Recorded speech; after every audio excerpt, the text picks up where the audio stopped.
Thank you for teaching Arachavruta. This week's Torah portion is called Acharei Mot, and it's on pages 76 and 78 of the Arachavruta booklet. It interestingly focuses on Yom Kippur, and it talks about the role of the high priest, how the high priest every year on Yom Kippur would be the only one who is allowed to go into the Holy of Holies. In fact, no one is allowed into that sacred space any time during the year, and it's only on this one special day that the high priest is allowed to enter. Now, the rabbis say that the high priest has bells on the hem of his garment and also has a rope tied around his waist.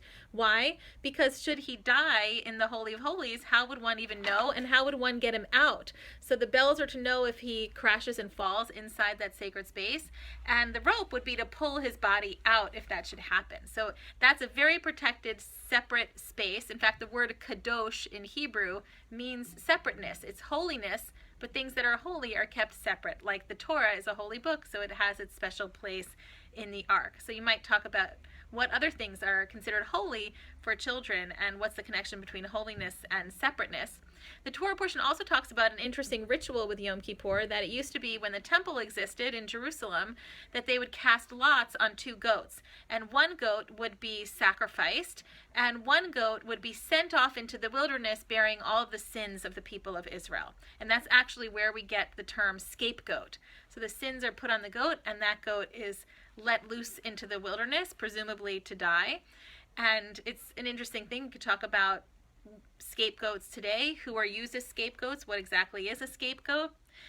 It might also be an interesting thing to talk with the students about Yom Kippur and the focus on repentance and guilt. What do we do with our guilt today? We don't have a designated person that goes into a Holy of Holies and prays on our account.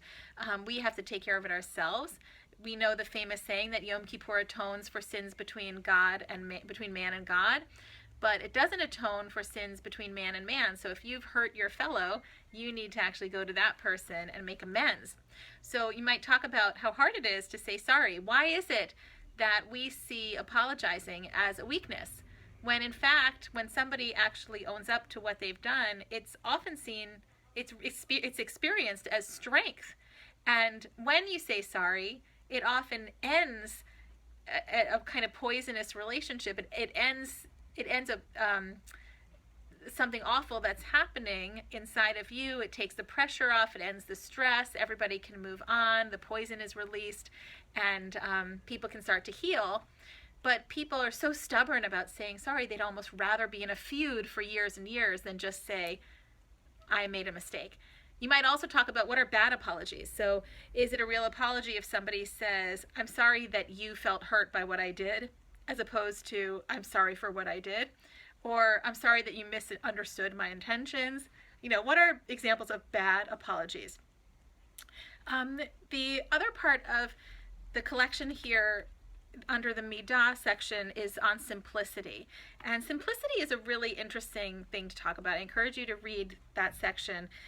There's the story of the Chofetz Chaim, who a visitor visits him and sees that he doesn't have a lot of furniture and says, where's all your furniture? And the Chofetz Chaim says, well, where's your furniture? And the man says, well, I'm just passing through. And the Chofetz Chaim says, I'm passing through as well.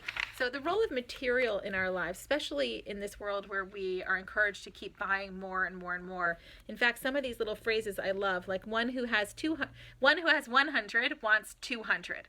So the kids might think of examples of that. When does having a little make you only want more? Doritos comes to mind, but I mean more material things. He who grabs too much grabs nothing. So what do the kids, how do they understand that phrase? What examples might they think of? What experiences have they had where they grab too much and end up with nothing? You know, the excitement of going to Disneyland, for example, and it's so exciting and wonderful, but then everybody for some reason comes back miserable.